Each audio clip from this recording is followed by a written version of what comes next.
everyone, and welcome back to another video of mine. This time I'm back with Avatar: The Last Airbender, Season 1, Episode 4. Yeah, I have no idea what happened last episode, but Aang was arrested apparently, even though I still don't understand. I still can't wrap my head around why this man was arrested. Literally, the village was burning.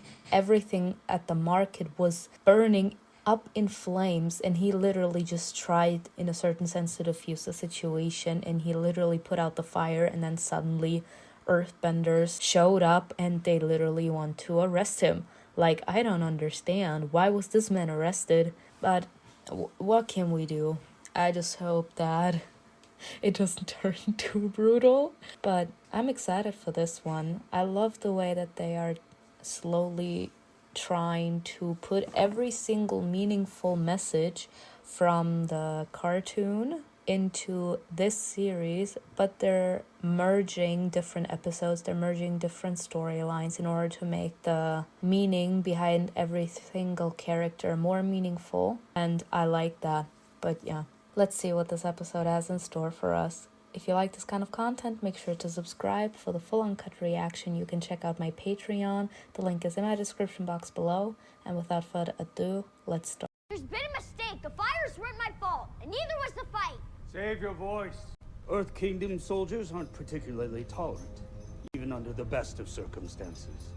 And who are you? These are most definitely not the best of circumstances. General Iroh. Zuko. They captured him too? I hope not. He started the fight and left you behind and ran away. I'm really starting to see what kind of person he is. I doubt that.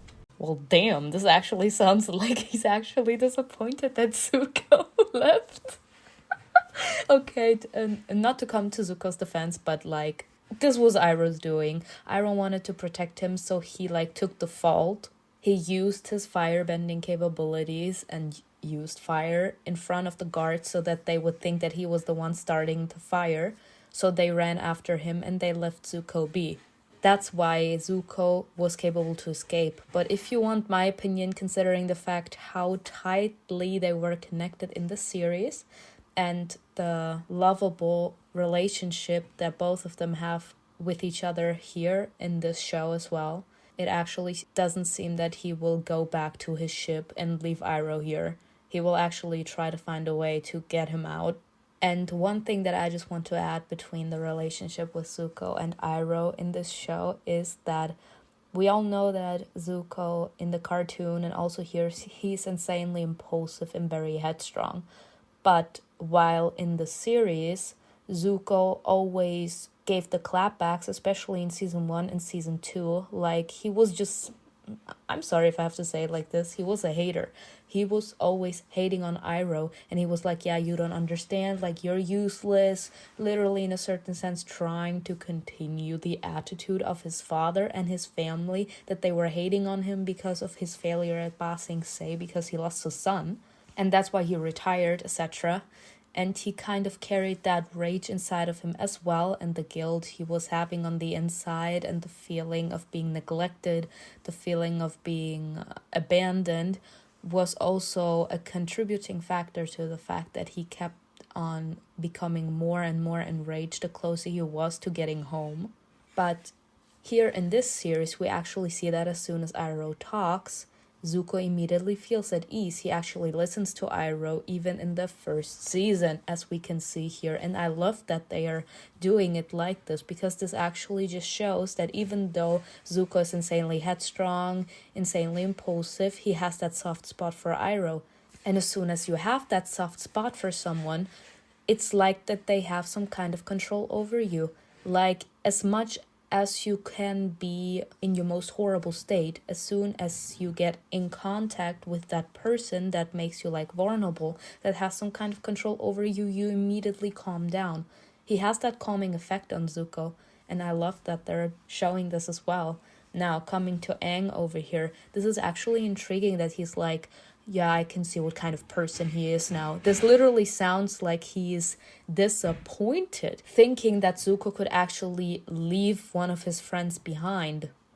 Maybe, like I said, I'm 1000% sure that this wasn't just a notebook, it was Zuko's diary. So maybe he could like read the struggles. Maybe Aang even identified himself with a few of the struggles that Zuko is going through. So he thought, considering the fact that he feels so neglected, so abandoned, and has the feeling that he needs to redeem himself, which is a feeling that Aang feels as well. Like he feels that he has to redeem himself. He feels like he has to make up for all the wrongs he's done when he wasn't capable to stop the Fire Nation from killing the air nomad. He maybe thought that he would be capable to have like a nice relationship with Zuko. Let's just call it like this. I don't think he came to the conclusion yet that every single human being deals with pain in a different way. And Aang is like the kind of person, he's more of a pacifist. Zuko actually just yelling or being insanely defensive about something and him becoming defensive, also triggering his rage, is something that Aang can't understand. He's like, yeah, I don't see that we can get along because of how he's acting. Even though this wasn't Zuko, this was Iroh sacrificing himself for Zuko. Zuko didn't ask for it. He actually remained a little dumbfounded when Iroh took the blame and he was like, you leave. But ignoring that, I actually think that this is cute. Like they're actually also trying to like build up the dynamic between Aang and Zuko. Like we only saw in season 3 of the animated series that there can be like a nice dynamic between Zuko and Aang. But here, they're like on opposite sides, literally seeing someone that is struggling the same way as he is. Maybe Aang had the feeling that maybe he could connect with Zuko in a certain sense. Like maybe he thought that both of them were the same way. Because of the similar psychological pain that both of them are going through. Like reading that diary maybe made him see that he has a lot of common with Zuko. But considering the fact that every single human being is different, just because I actually have that psychological pain, that psychological trauma, doesn't mean that I behave the same way on the outside. Like Aang is like calm. He like sees the problem and he like tries to deal with it and tries not to obsess over the pain that is going through him. Like he knows he is in pain and he knows that he needs to make up for everything, as in he has the right mindset. But Zuko, on the other hand, considering the fact that he is that headstrong, he is that impulsive, he is obsessing over the psychological pain he's in. Every single day he wakes up, he keeps on reminding himself why he is in pain. And if you ask me, I don't think that this is the right way to get over the psychological pain. Of course, depending on how you are as a person, yes, you can't do anything about the fact but to obsess over the psychological pain. But in my eyes, if you want the psychological pain to change permanently, you need to change something in your life. For example, if I want to be a singer, I need to take singing lessons. Like this is the input I have to do in order to reach my goal. But if I say I don't want to take singing lessons, I just want to be a singer and that's it, that's not how things work. There is like this thing missing. You need to put an effort. You need to do something. As in, you need to change the situation. You need to put an input and you need to find a way to change the scenario so that that psychological pain will never happen to you again. Zuko, on the other hand, he keeps on reminding himself, he keeps on obsessing over his psychological pain, but he doesn't really try to change the picture. He's obsessing over the pain he's in, then he keeps on reminding himself why he's in that psychological pain, and he feels the need then to do what that person that gave him that psychological pain asked of him, makes Zuko have the feeling that he will be capable to heal. No, that's not how things work. Like, you need to find, like I said, a safe balance. And that's something that Zuko hasn't found yet. So this is actually making me worried about Zuko in general. But like I said, I think Aang is too young to actually connect the dots and to realize that every single human being is different. I may share your pain in a different way, of course, because even though you have the same psychological trauma, doesn't mean that both of you got that psychological trauma by experiencing the same thing. this psychological trauma may mean less to you, but more to me, even though we are suffering from that same problem. And Aang doesn't really see that yet. He doesn't see that there are people with different personalities. Like someone that is showing more negative personality traits is something that Aang can't understand yet, and he doesn't want to understand it either. And that's his problem. He has always been surrounded by happy people, like people with a calm personality. Seeing that Zuko at the moment is only showing negative personality traits makes Aang think that he's a bad guy.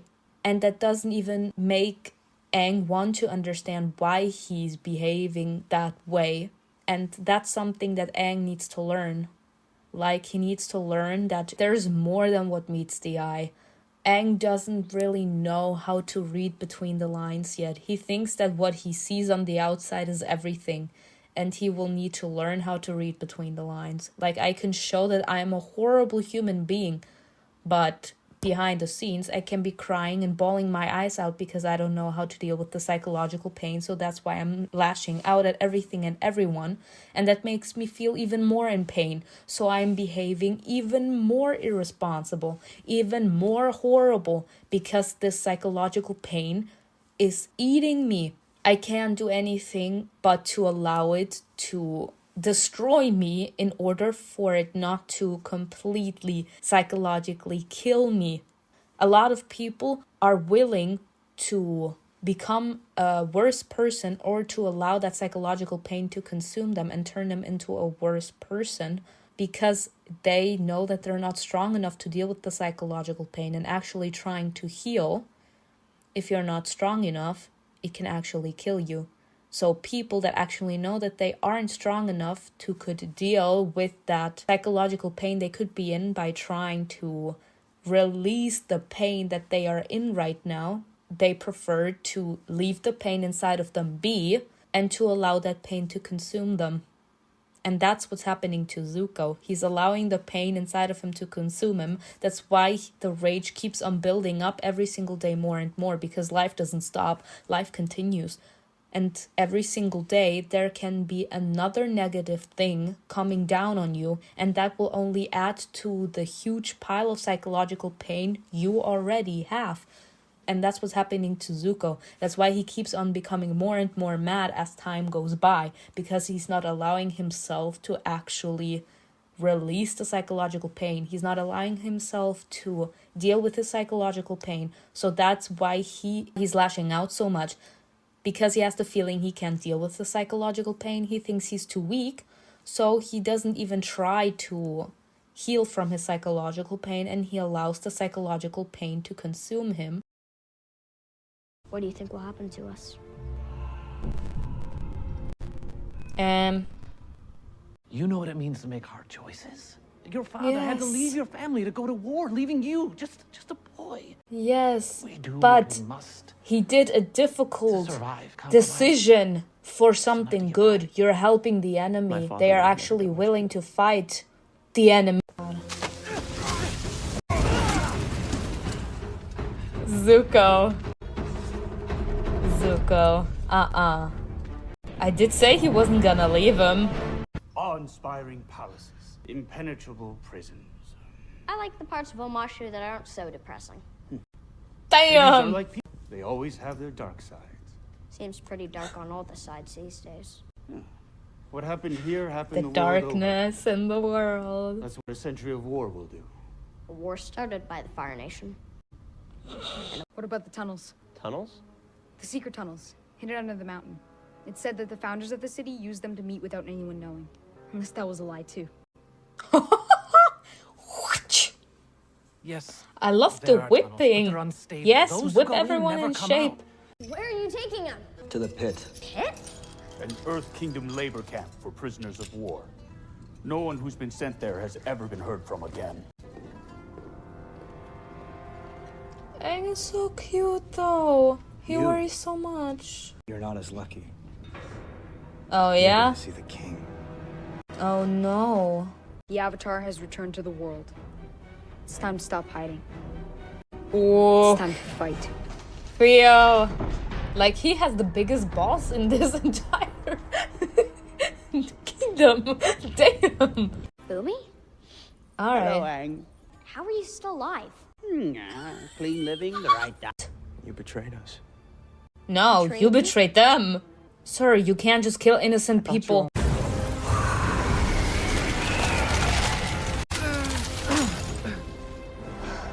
Oh, a queen. Look at the power you have. That's because of me. That wasn't you. That was That her. was me. Oh yeah, that was all her. Get over yourself, Jet. The old firebender was taken to the pit. The other one's still here. Well, you're just gonna stand there? What are you gonna do? Yeah, choose who you want to follow. Your uncle or Aang? Who is more important to you? For your meal, I offer you two choices. Iroh. Frozen in an iceberg for 100 years, huh? That must have been nice. No, it was a nightmare. How bad could it have been, huh? The world is on fire. People are dying, and you got You to don't sleep even notice through it. all. All the airbenders were wiped out. Have you been fighting the same fight for a century? Have you watched your whole world burn down around you? Ma'am. Y'all, I was so shocked to actually pause. Oh my god. What is even going on? To be quite honest, I feel in a certain sense bad for Bumi. They're also tackling Bumi's trauma now. Like I said, I love the show. I can't say it anymore. And I actually noticed the parallel before I go to Bumi. In season 1, episode 8, Iroh was taken by the Earthbenders and Zuko was hunting Aang, and he saw the Sky Bison and Katara looking for Aang while he was in the spirit world. Zuko had two choices. He either goes and follows Appa, and so he could find Aang, or he forgets about his ambition of needing to find Aang so badly in order to restore his honor, and he goes and saves someone he truly loves, which was Iroh. And at the end of the day, he chose Iroh. Here, in that scene back there, was the same thing. He was like, one prisoner was brought to the pit. That was your uncle. The other one, the bald head, as in the Avatar, was brought to the king. So, which one is it gonna be? Aang or Iroh? He's gonna choose Iroh. I'm 1000% sure. But now coming to Bumi. I feel bad for Bumi. Because you can actually see back then he was full of life, of course. But while Aang was frozen in an iceberg. And I don't really know how that works. Maybe they will even still tap into that a little bit and say what it was actually like. This man was in an iceberg for 100 years. Was he actually asleep, or did he actually feel that time was passing by? That's something that I always ask myself. Like, was he actually asleep? Or was he kind of like in a state where he is aware that time is passing, but it's like he's too psychologically weak, or his mind is too clouded in that specific moment that he can't really find the strength to wake up and to break out of the iceberg he put himself in? That's my question. But coming to Bumi, Bumi is technically right. Aang literally was sitting out on the most horrible moments, like actually conquering and enslaving 3 different nations takes a huge ass time. After the air nation was wiped out, the waterbenders and the earthbenders knew what the firebenders were capable of, and they also knew about their bloodthirst and about their will to kill in order to get what they want. After they wiped out the air nation, there was nothing more that they could do there. Like, what good does it do you? It's not like you actually have someone to control at the air nation. They're all dead. So the air temples were left alone by the firebenders. They only concentrated on the water and earthbenders and on their kingdoms. And actually, we're seeing this from Bumi's perspective now. Living to see everyone you care about shrinking down in their self-confidence, going through moments of actual fear, seeing everyone you care about die even, you being oppressed just like everyone you care about. And some people may even be caught bending and you are the only one like that remains alive while your friends are being killed in front of you. That's a huge ass trauma. Like Bumi has seen a lot. While Aang was sleeping out on the most horrible moments, Bumi actually was wide awake and the comet came and destroyed the air nomads. And when they slowly started to enslave the water and earthbenders and to conquer their lands. They're like, you can do what I allow you to do. You want to be a king? You can be a king. But if one firebender shows up, they have the power. Like the firebenders have the right. The firebenders are capable to oppress the earth and waterbenders. They have no say. They are oppressed by them. And you actually going through that trauma, through a horrible war where you actually see people you love die around you just because of who they are, just because of what they're capable to do, just because of their willpower. And you are like the only one that sadly stays alive and actually has to witness all over again that someone that you love and someone that you truly care about just dies, while you are capable to be protected because of the fact that you're a king. I mean, he is a king. That's a huge ass pain. There are moments in vampire shows where you're like, there are times where I wish I could die because I am immortal. So I sadly have to watch every single person I love and every single person I fall in love with grow up and die. Like, I'm still alive. The affection and love I had for someone still stays inside of me. I can't shake that off. They were part of my life. They even had a huge impact on me. They helped shape me into the person I am right now. Their love, their hatred. Every single person brings something different to the table. And depending on what a person in your life brings into your life, it can shape you differently. Every single person gives you something. You absorb what they give you, and that shapes you in a different way. The more negative impacts you have, the easier it is for you to tap into your negative personality traits. The more positive impacts you have in your life, the more positive experience you can have in your life, the easier it is for you to tap into your positive personality traits. Bumi suffered so much. This war is literally 100 years old and it still hasn't ended.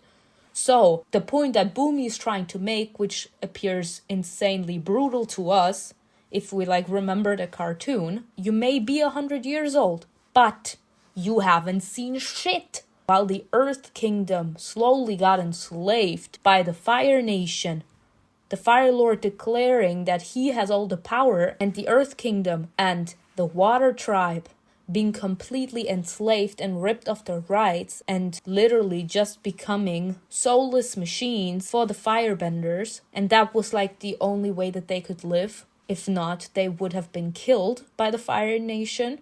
Is that huge as psychological pain in Bumi's heart. He actually got to witness that. That wasn't just a war for 5 years. He literally still is living in that war. This war is a century old. This is a century old. And it's still going.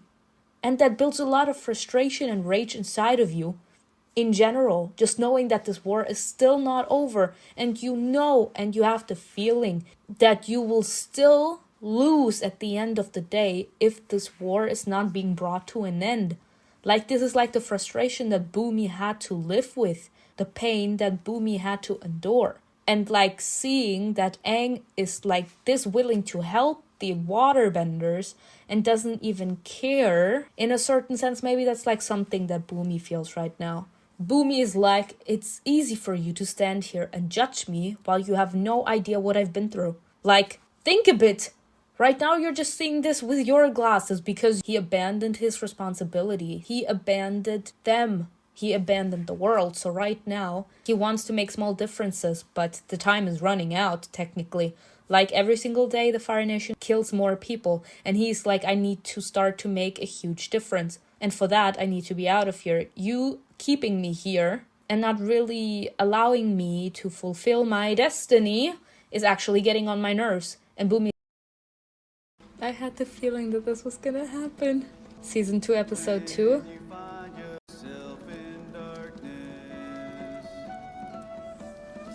Becoming the first Earthbender. The They built excitement. elaborate tunnels. Yes! I didn't know I was such a diehard fan. Damn. Now, is there anything I can do to make your journey more comfortable? I'm fine, thank you. You sure?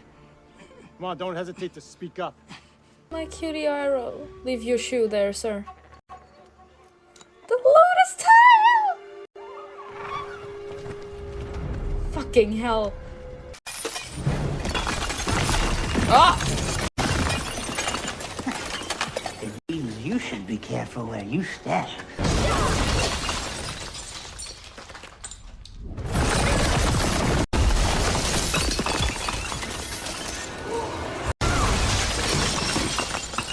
I'm not a little girl anymore.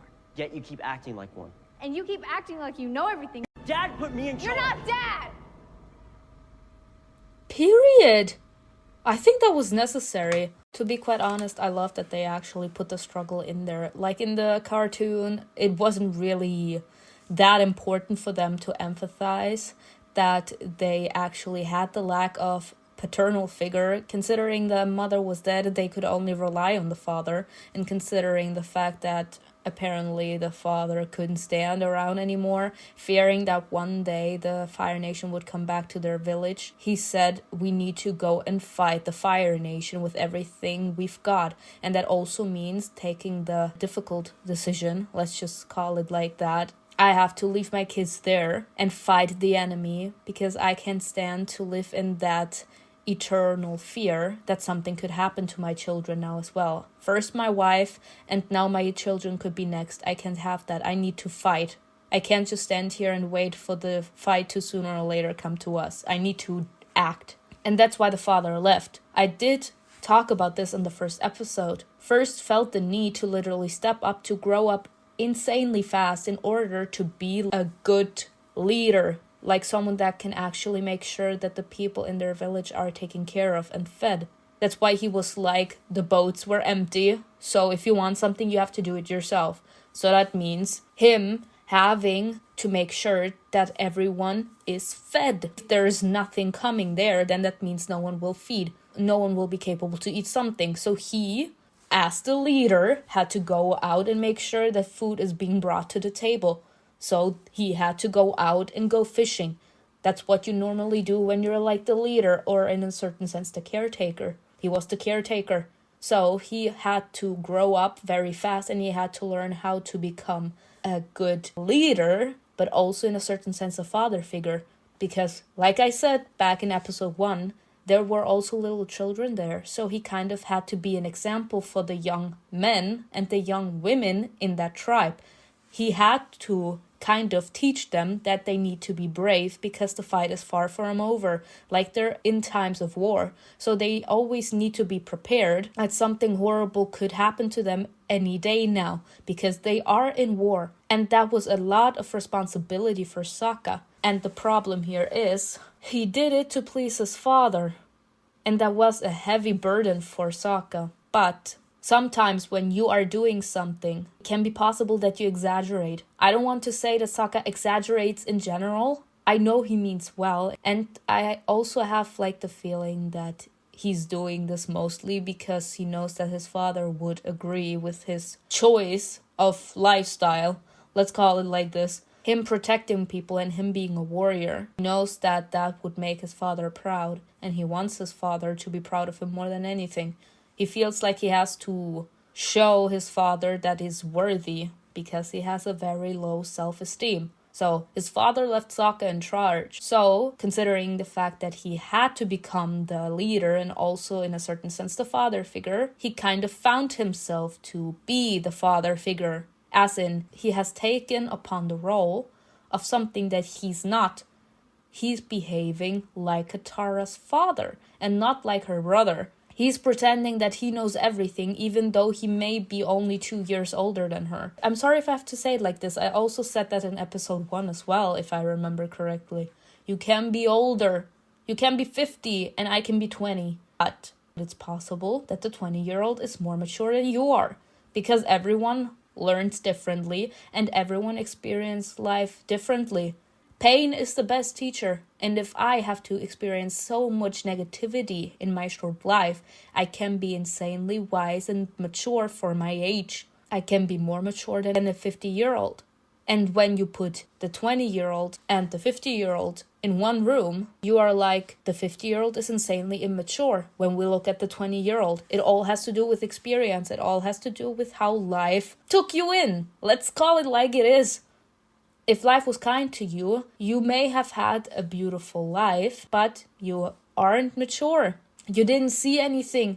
You only saw positive things. So when you actually have to step foot in life, you actually see how bad that was for you. And if you only see negative things, you have to grow up so fast that you may be too mature for your age. If you guys want my opinion on how it was for me, I would be the second category. I saw so much negative things in my life. I had to grow up so fast because of all the negative things I had to go through that when I meet people my age, I think that they're insanely irresponsible, insanely immature. But the problem here is, I'm not saying it's a problem because I'm proud of who I am. I'm proud of all the negative things that I went through because they've shaped me into the person I am right now. And I'm proud of who I am. I'm proud of who I've become. I'm proud of what I was capable to take out of the horrible experiences that I went through. They taught me, they made me grow up, sadly even grow up too fast, but they helped me gain confidence. They helped me gain wisdom and intelligence.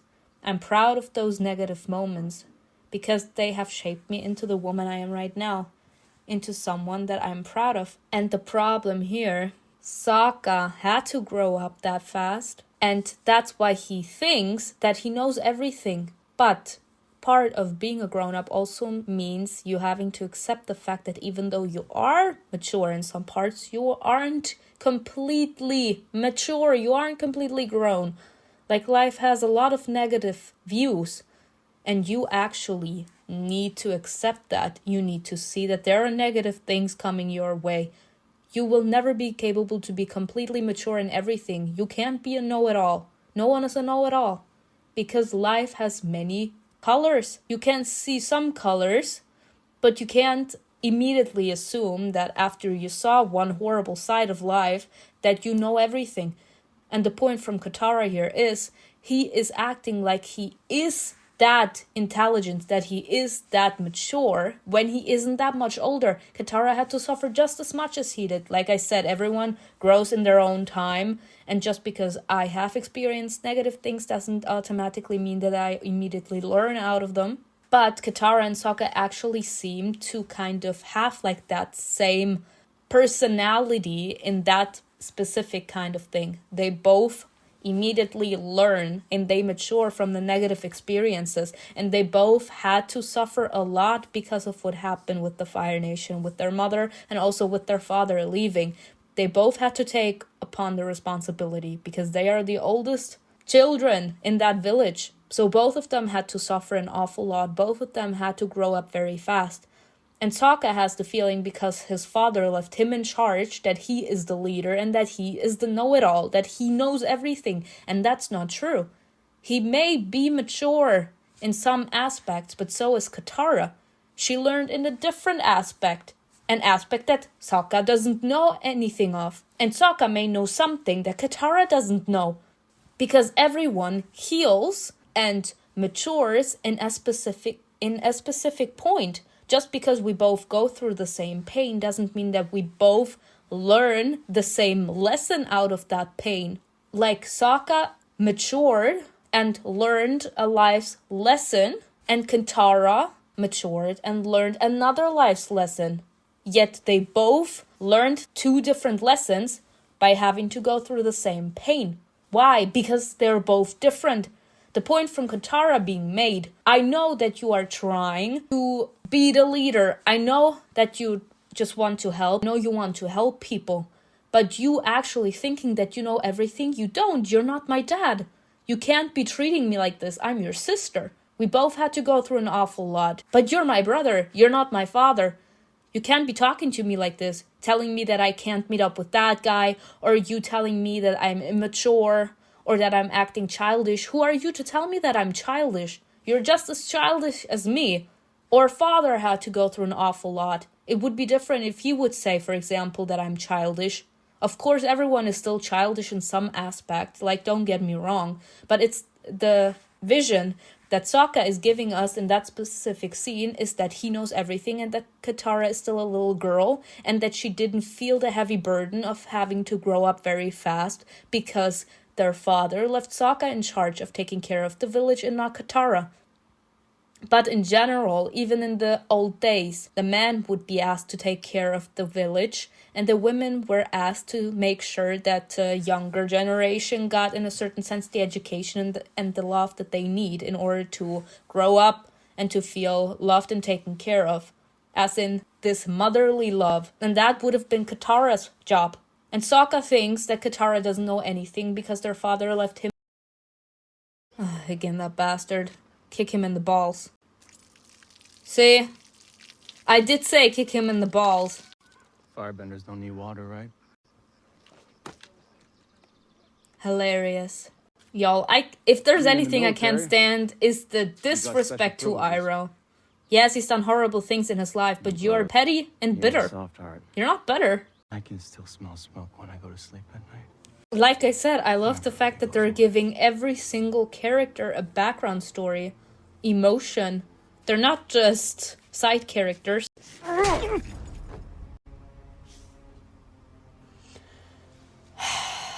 The disrespect. Look at him. Me too. Come on, bury me. Sir. Try me. Of loss. The disrespect, saying he doesn't know anything about loss. Take comfort in knowing that Liu Tan will forever be hailed as a champion. Thank you, Ozai. His sacrifice will be enshrined in legend. I think this is so interesting that they're actually giving Ozai humanity in this. Uncle, oh my god. When my studies weren't going well and father was unhappy, Lieutenant gave me this.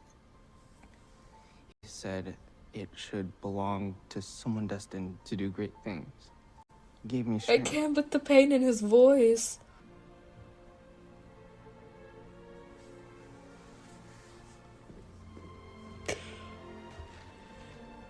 He actually got me crying.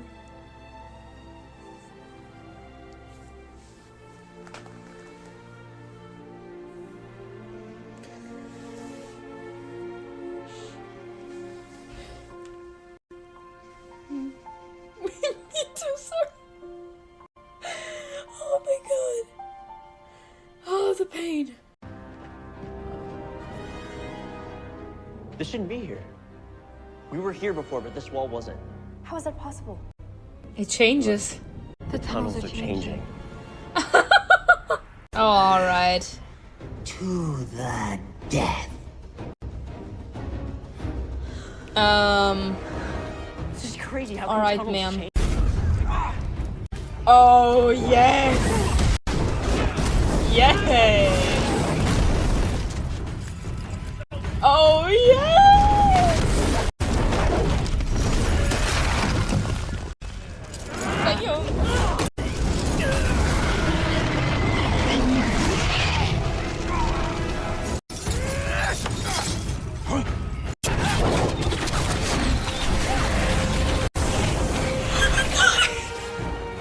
Some of us have to fight even when we don't want to. That's what it means to be in a war! This suits my analysis. Oh. Ma'am. You'd have known about that if you'd been around. But you weren't. You abandoned us. This suits my analysis. You were the Avatar. And you left us. The tear. Who gets the last of the food scraps, the orphanage or the soldiers? You have to make choices like that day after day, year after year. You want to come with me? I've come fully prepared. All the tea I need. I don't need a babysitter. He's not a babysitter. How about a friend? The psychological pain from Zuko hits so hard in this show. It'll be a very long time before we return home. Home can be a person, you know. Everything I need is on this boat. Iroh and Zuko's relationship is so beautiful. What is it, Zuko? Nothing. Let's get you home. Not even reacting to it. This show, I love this show so much. I'm invested with this show. I said it so many times, I just have to say it again. I love the fact that this show is actually giving background to every single character, even if it's just a side character. Like the Fire Nation destroyed so many lives, so many people had to suffer the consequences. And because of the fact that it was a kids show and there were side characters, they only showed what that pain turned them into, but not the pain that they could still be carrying within. And in this show, they're actually tackling that psychological pain that they were all in. Like the Fire Nation destroyed so many people. And the people that were destroyed also had families and friends that had to suffer and mourn over the loss of a loved one. And considering the fact that everyone just thinks of the surface and not of the psychological pain, they all assume that no one cares about the other. But both of them have been mourning over a loved person. But no one actually thinks of trying to get behind the reasonings of someone that was responsible for someone you love to die. So I can't really blame that man. But the fact that Iroh was like, you know what, it has been enough death. He was the bigger person and he left. And the Earthbender, he was bitter and petty. And I did say it when he smacked Iroh across the face. I knew that he wasn't gonna be capable to be the bigger person. And he threw a knife at him. The fact that Zuko didn't kill him on the spot for hurting Iroh literally just showed the respect that he has for Iroh and in his decisions. He knew that Iroh was like, there have been enough death. I don't want anyone else to die. And Zuko respected this man's decision. He wanted to leave this man alive. So he was like, okay, I'm gonna leave him alive. But I'm still gonna smack him because he hurt someone I love. And that's the same with Bumi. Like, everyone has seen horrible times because of the Fire Nation and because of that damn war. And that was psychological pain, like seeing Aang and knowing that he's the Avatar brought back all the negative emotions. Of course, you move on and you find a way to move past that pain, but the pain is still there. The pain is still inside of you. And seeing the person that could have made a difference and prevented you from so many heartaches, from so many pain, makes you psychologically go back to the time where you would have needed that person to do something. So it was like the projection.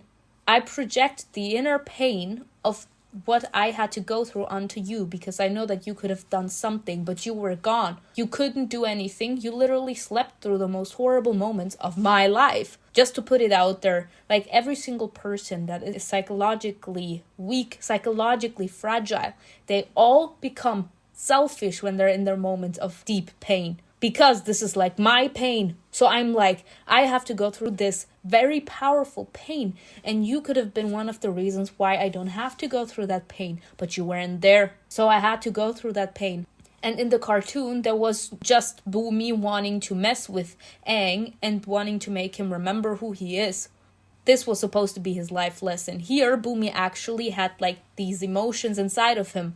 You left us. You could have done something to prevent every single human being on this earth to have to suffer so much because of the Fire Nation. But you weren't here. So we had to go through that. And there was like that resentment that he was still carrying inside of him. And I loved that. I loved that. And the thing in the tunnels, they didn't put the emphasis on lovers. They put the emphasis on love. Love can brighten the darkest hearts. That's how things work. And this time, not romantic love was the cause of them being capable to find Aang and for them to make it out of those tunnels. Family love, friendship love was the reason for that. And everyone knows what I feel about family love. That's the most powerful love there is. The love that they had for each other was the reason they were capable to get out of the most horrible moments alive. And that's a nice message that the creators can send out as well. Family is not just a place where you are born into, but you choose your family. And I can also choose the family that I was born into.